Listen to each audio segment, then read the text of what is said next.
Have you ever prayed for something and heard nothing? You prayed, you waited, you believed, but nothing seemed to change. Maybe you're in that season right now, but there's something you need to remember. Silence does not mean God has stopped working. Joseph was a young man with a dream from God, but instead of seeing that dream come true immediately, his life seemed to fall apart. His own brothers betrayed him. They threw him into a pit. Then they sold him as a slave. Imagine that. Joseph had done nothing to deserve it. Yet suddenly everything he knew was gone. His family, his freedom, his future. Joseph eventually found himself in Egypt. He worked hard. He remained faithful to God, but even there, things went wrong. He was falsely accused and thrown into prison. Think about Joseph's situation. God had given him a dream, but his reality looked completely opposite. Have you ever felt that way? But Joseph's story didn't end in the prison. While Joseph couldn't see what God was doing, God was preparing his future. Years later, Pharaoh needed someone who could interpret his dreams. Joseph was called. God gave him wisdom, and suddenly everything changed. The prisoner became a leader.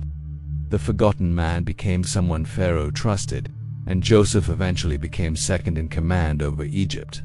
But here's what makes Joseph's story so powerful. His suffering wasn't the end of his story.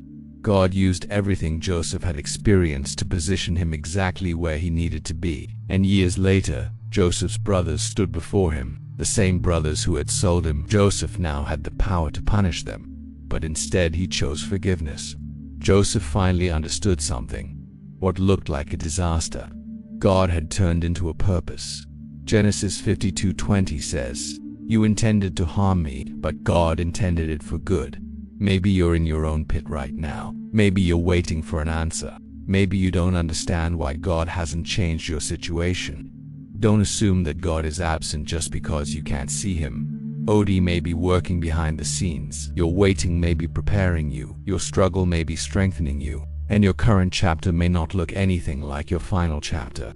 So don't give up. Keep praying.